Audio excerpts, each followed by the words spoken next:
dari Presidium MLKI, kemudian yang kedua Ruswana, adalah betul. Mohon maaf Pak Anggus. Bapak Anggus Ruswana dari Presidium MLKI, kemudian yang kedua adalah Mbak Mina Susana Setra dari Aman, dan yang terakhir nanti ada dari Bapak Dwi Haryanto Muhammad dari Kemenko PMK. Baik, sekarang kita dengarkan bersama tanggapan dari Pak Anggus yang mewakili dari MLKI, Majelis Luhur Kepercayaan Terhadap Tuhan Yang Maha Esa Indonesia. Silakan Pak Anggus. Terima kasih Bu Okti. Rahayu. Rahayu. Assalamualaikum warahmatullahi wabarakatuh. Salam sejahtera bagi kita semua. Salam, Om Swastiastu, Namo Buddhaya, dan salam kebajikan. Terima kasih saya diminta untuk menanggapi atau sebagai penanggap di dalam draft review terminologi kepercayaan dan masyarakat adat ini. Jadi tolong ke operator ditampilkan ininya tayangan saya. Ya, langsung aja ke halaman kedua. Jadi di review terminologi kepercayaan saya kira untuk melakukan review tentu ya terhadap masyarakat adat maupun terhadap kepercayaan, terutama dikaitkan dengan nanti bagaimana karakter pelayanannya, bagaimana strategi untuk memperjuangkan pemenuhan hak-haknya. Saya kira perlu juga dipahami terlebih dahulu soal sejarah kehidupan dan eksistensi dari kepercayaan terhadap Tuhan Yang Maha Esa dan masyarakat adat. Karena tanpa memahami ini akan kebingungan nantinya begitu menemukan adanya dinamika dan keberagaman yang sangat kompleks gitu di antara masyarakat penghayat maupun di masyarakat adat. Juga bisa juga nanti memahami kenapa terjadi seolah-olah ada kegamangan negara di dalam merekognisi masyarakat kepercayaan maupun masyarakat adat. Jadi itu perlu yang pertama itu dipahami dulu sejarahnya. Kemudian juga dampak dari sejarah itu juga menimbulkan kompleksitas relasi hubungan antara kepercayaan, adat, dan agama. Ini juga perlu dipahami. Kemudian juga terkait dengan pelayanan dan juga terhadap pemenuhan hak. Nah, yang perlu dicermati bukan hanya regulasi yang bersifat bukan hanya yang spesifik atau khusus ke penghayatan saja, tapi juga perlu dilihat regulasi yang bersifat umum gitu ya, supaya kita tidak terbatasi hanya apa yang diatur di dalam pelayanan-pelayanan terkait kepercayaan, tapi juga harus menyangkut juga pelayanan yang secara umum untuk warga negara. Lanjut. Nah, di dalam konteks sejarah kita tahu di dalam sejarah bahwa kita atau eksistensi masyarakat kepercayaan ini dimulai ada masa pra-Hindu, ada pada zaman Hindu-Buddha, kemudian berinjak ke zaman Islam periode Demak, Cirebon, dan Banten gitu untuk di Jawa ya. Kemudian juga periode Mataram, dan kemudian masa pra-kemerdekaan sampai juga di masa kemerdekaan di NKRI ini. Nah, di pra-Hindu sebelum ini diakui dan diyakini dan banyak juga bukti-bukti yang menunjukkan memang eksistensi sistem keyakinan leluhur atau nenek moyang bangsa kita memang sudah eksis, sudah ada bukti-bukti otentiknya bisa terbukti gitu ya dengan adanya situs-situs maupun naskah-naskah kuno yang tersimpan di museum gitu ya. Dan sebagian memang sudah dibuka, sebagian lagi masih belum diterjemahkan ataupun dialih aksarakan. Tapi itu membuktikan bahwa leluhur kita sudah memiliki sistem keyakinan. Kemudian pada zaman Hindu dan Buddha masuk ke Nusantara ini terjadi perjumpaan dan di situ terjadi ada saling berinteraksi dan pada umumnya terjadi proses proses akulturasi dan apa istilahnya Indio-syncretic gitu ya, itu terjadi di mana saling memperkaya gitu ya, antara Hindu dan Buddha ini memperkaya sistem keyakinan leluhur bangsa Indonesia, namun tidak menghilangkan.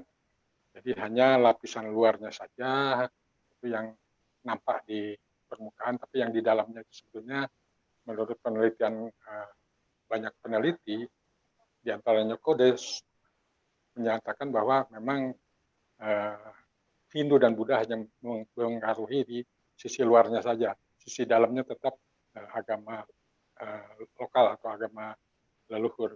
Kemudian pada masa Islam periode Demak juga itu masuknya pengaruh Islam. Di situ terjadi juga percampuran, namun yang awalnya damai kemudian terjadi ada unsur-unsur pemaksaan, ada unsur peperangan sehingga ada penghancuran terhadap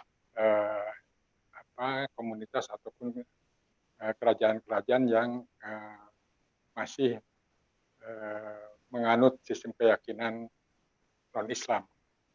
Dan untuk bertahan kemudian banyak masyarakat yang mengaku gitu secara identitasnya, tapi di balik itu tetap mempertahankan sistem keyakinannya. Kemudian di masa Mataram, setelah Demak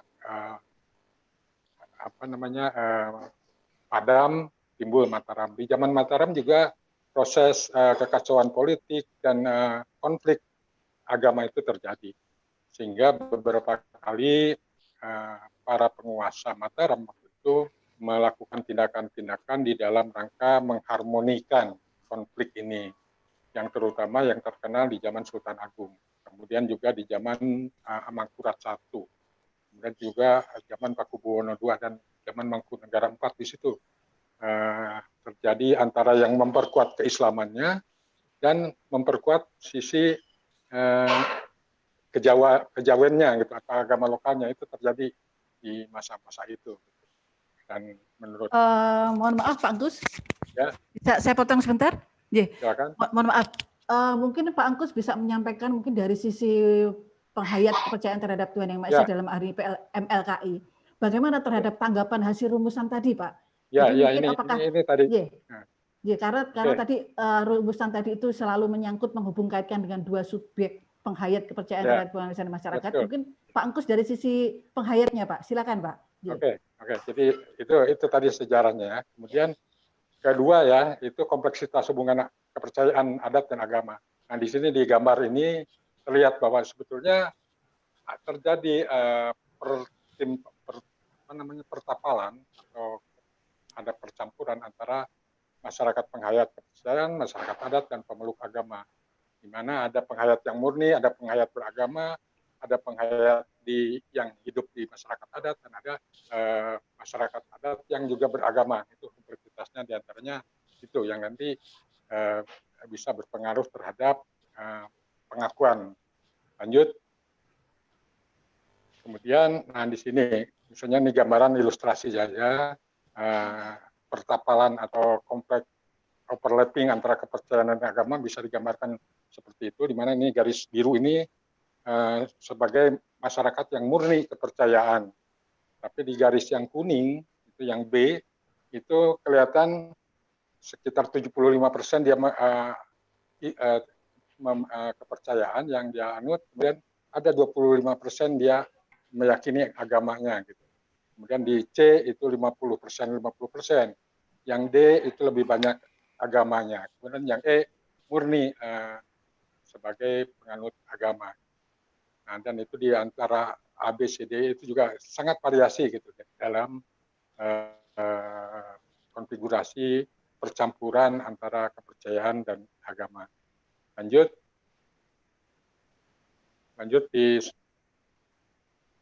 ini tadi apa yang disampaikan Mas Valeri misalnya soal kepercayaan dalam Undang-Undang Dasar 45. Saya kira menurut saya ketentuan konstitusi yang memayungi kepercayaannya bukan hanya yang 28E ayat 2 dan 29 ayat 1 dan 2 saja, tapi juga di pasal 28E ayat 1, di mana di situ terkait soal memilih pendidikan, pengajaran, memilih pekerjaan, memilih kewarganegaraan, memilih tempat tinggal.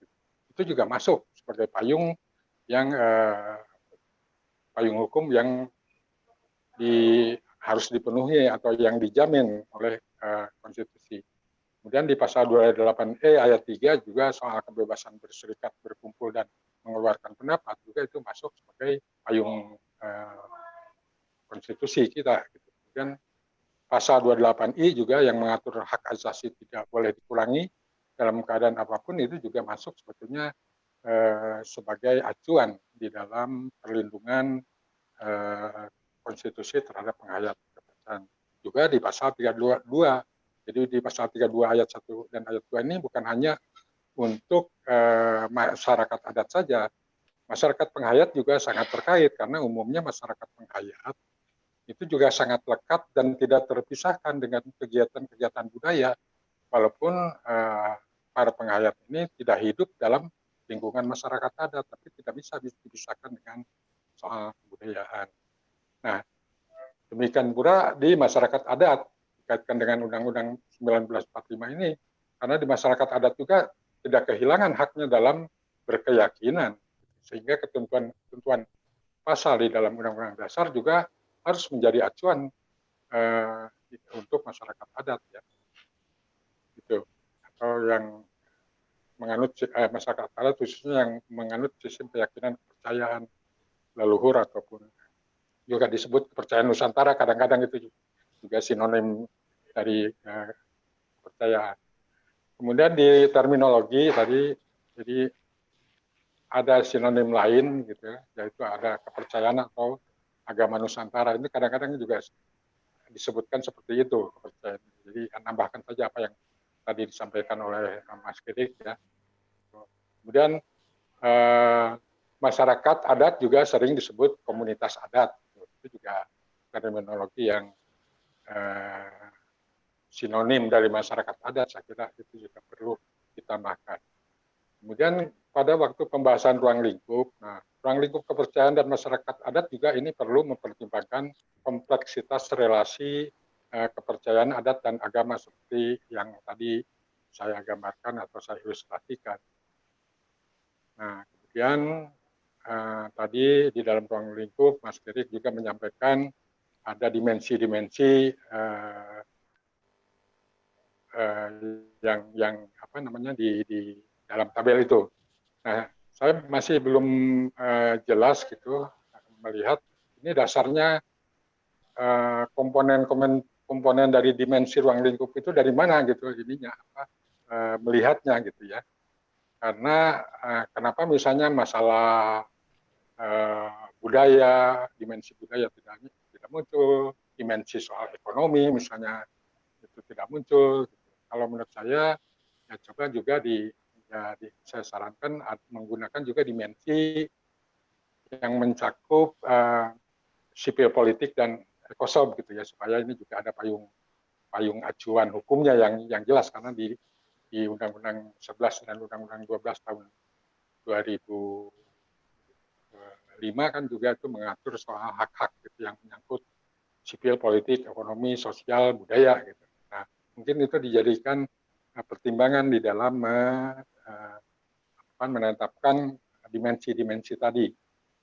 Nah, kemudian terkait regulasi itu juga sebaiknya selain mengacu pada peraturan perundang-undangan yang mengatur khusus kepercayaan dan masyarakat adat juga mencermati peraturan perundang-undangan yang bersifat umum yang menjadi dasar perlindungan dan pemenuhan hak penghayat dan masyarakat adat.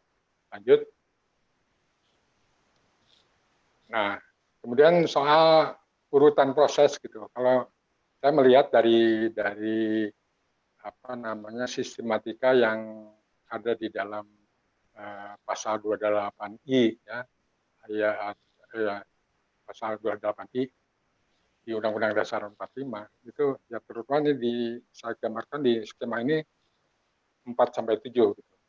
Namun kalau dilihat kerangka pikirnya saya pikir pertama untuk dapat pemenuhan hak itu awalnya itu kan eksistensinya dulu. Dilihat apa eksistensinya. Kan kalau tidak eksis kan tidak perlu adanya pelayanan gitu ya.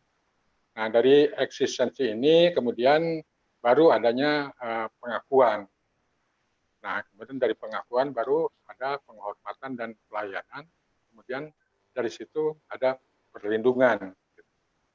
Kemudian ada pemajuan, kemudian baru penegakan, dan terakhir adalah berarti pemenuhan haknya. Gitu. Nah, di sini soal penetapan apakah ya masuk di dalam pengakuan? Saya kira karena kalau kita melihat sistem birokrasi, ini kadang-kadang kan birokrasi itu tidak mau atau tidak bisa melayani kalau tidak ada kejelasan kejelasan pengakuannya atau penetapannya. Jadi ada ya seperti contohnya gitu, misalnya untuk pelayanan kepercayaan, kalau belum tercatat di pemerintah itu belum bisa dilayani. Nah, itu artinya kan ada pengakuan dulu, ada penetapan dulu, baru bisa adanya pelayanan. Nah, itu yang harus dipertimbangkan ke arah sana. Nah, lanjut kemudian ya tantangan dan sekaligus kekuatan. Tapi sebelum itu tadi saya ada yang kelewat apa yang disampaikan Mas Valeri tadi soal frase kepercayaan. Menurut Pak tadi penjelasan Mas Valeri itu frase kepercayaan di situ melekat dengan agama. Artinya beribadat menurut agamanya dan kepercayaannya itu. Nah, kepercayaannya itu tuh menurut Mas Valeri kan melekat ke agama, bukan substansi sendiri. Nah, sebetulnya ini memang debatable gitu, debatable karena sejak puluhan tahun lalu gitu, sejak zaman Orde Baru itu juga terjadi perdebatan. Nah, karena kalau terjadi adanya kegamangan, adanya ketidakjelasan, kan kalau menurut aturan hukum itu kan mesti ditelusuri juga sejarah kenapa pasal itu lahir. Gitu. Nah, berdasarkan penjelasan dari AG Pringgodikto pada waktu tahun seminar Simposium Kepercayaan tahun 1970, dinyatakan sebetulnya frase kepercayaan di dalam pasal 29 ayat 2 itu dimaksudkan untuk yang waktu itu disebut aliran kebatinan, kejiwaan, kerohanian. Jadi ini dua substansi yang berbeda dengan agama. Jadi tidak melekat dengan agama. Itulah atas dasar itulah kenapa di zaman Orde Baru, di mana belum ada amandemen yang menyatakan setiap orang berhak meyakini kepercayaan, masyarakat kepercayaan juga sudah dilayani payung hukumnya gitu atas dasar konstitusi pasal 29 ini, sehingga masuk di dalam GBHN, masuk di dalam TAP MPR soal P4. Bisa dipersingkat Pak Angkus? Ya, ini yang nanti terakhir. Nah, jadi itu saya kira melihatnya di situ harus ditelusuri kenapa pasal itu lahir, dan pada dasarnya disimpulkan sebetulnya di sejak zaman Orde Baru bahwa istilah kepercayaan di dalam pasal 29 itu adalah dimaksudkan untuk aliran-aliran kebatinan, kerohanian, kejiwaan gitu. Baik, langsung ke tantangan sekaligus kekuatan kepercayaan seperti yang ditampilkan di tayangan ini, bahwa menurut saya tantangan sekaligus kekuatan kepercayaan dan masyarakat adat ini meliputi antara lain sistem keyakinan gitu ya. Jadi dari sistem keyakinan itu di kepercayaan itu beragam, namun juga memiliki benang merahnya gitu, walaupun berbeda-beda sistemnya, namun ada benang-benang merah yang bisa ditelusuri kesamaannya. Begitupun di masyarakat adat yang ada di Sunda, di Jawa, di Batak, di Parapu, di Sulawesi misalnya, berbeda-beda gitu, masing-masing. Tapi ada benang merahnya. Benang merahnya diantaranya misalnya soal penghormatan terhadap leluhur. Itu di semua masyarakat adat berlaku itu, dan juga termasuk kepercayaan. Nah, kemudian kecintaan terhadap alam, misalnya itu seperti yang tadi disampaikan oleh Mas Ancu, itu juga benang merah dari semua masyarakat adat maupun kepercayaan. Jadi itu diantaranya. Kemudian soal identitas keyakinan. Identitas keyakinan yang jadi tantangan sekaligus kekuatan itu di kepercayaan itu ada yang murni kepercayaan dan ada juga yang penghayat beragama seperti yang tadi saya gambarkan ilustrasi sintesis mistik tadi. Kemudian di masyarakat adat juga ada yang menganut murni kepercayaan gitu, atau agama leluhurnya, ada yang sudah menggabungkan gitu. Itu juga. Kemudian di kelembagaan di tantangannya ada yang berorganisasi, ada yang tidak berorganisasi, ada juga yang perorangan. Itu untuk di kelompok kepercayaan. Sedangkan di masyarakat adat itu ada yang lembaga adatnya sudah ditetapkan, ada yang belum ada penetapan. Dan ada juga yang masih rancu, ini masuk kelompok adat atau masyarakat adat atau tidak. Gitu. Nah, ini yang terjadi, misalnya seperti yang terjadi di Sunda Wiwitan Cigugur. Itu kan orang masih debatable, ini masyarakat adat atau bukan. Nah ini yang terjadi, gitu, tantangan. Kemudian soal pencatatan di pemerintah tadi, ada yang sudah terdaftar untuk kepercayaan itu, ada yang tidak terdaftar. Kemudian juga di masyarakat adat ada yang sudah diketahui, dicatat oleh pemerintah, ada yang juga tidak tercatat. Karena itu faktor ini juga sangat penting karena terkait dengan pelayanan.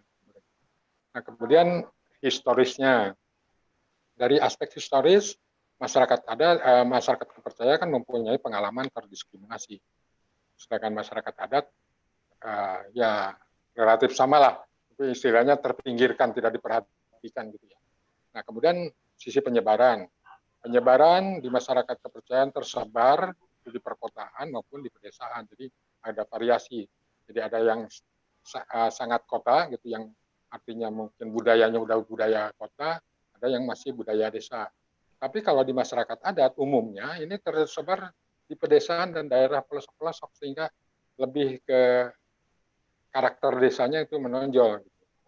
Kemudian media untuk berhimpun secara nasional di kepercayaan sudah punya wadah yang nasional dan itu dominan peran internal penghayatnya sendiri di dalam mengelola wadah ini. Nah, sedangkan di masyarakat adat ini sudah ada wadah untuk berhimpun, antara lain adalah aliansi adat aman Nusantara ya, aman. Namun yang menurut pengamatan saya justru dominan yang mengelola itu eksternal, bukan di masyarakat adatnya. Itu bisa dipersingkat lagi Pak Angkus? Ya, tinggal 2 lagi ini. Yeah. Kemudian institusi pemerintah itu kalau kepercayaan kan hanya satu kementerian sehingga tidak ada kebingungan dari atau miskoordinasi. Tapi kalau yang masyarakat adat tadi seperti juga disampaikan banyak kementerian yang menangani ini. Nah, kemudian hambatan yang terakhir, hambatan regulasinya. Jadi masih ada undang-undang yang diskriminatif ya, yang menjadi hambatan bagi masyarakat kepercayaan. Sedangkan hambatan yang bagi masyarakat adat adalah justru belum adanya undang-undang yang mengatur tentang khusus masyarakat adat. Nah, mungkin itu yang dapat saya tanggapi berdasarkan apa yang tadi disampaikan oleh para pemakalah dan juga dari draft yang kami terima. Terima kasih. Rahayu. Rahayu. Baik, terima kasih Pak Angkus.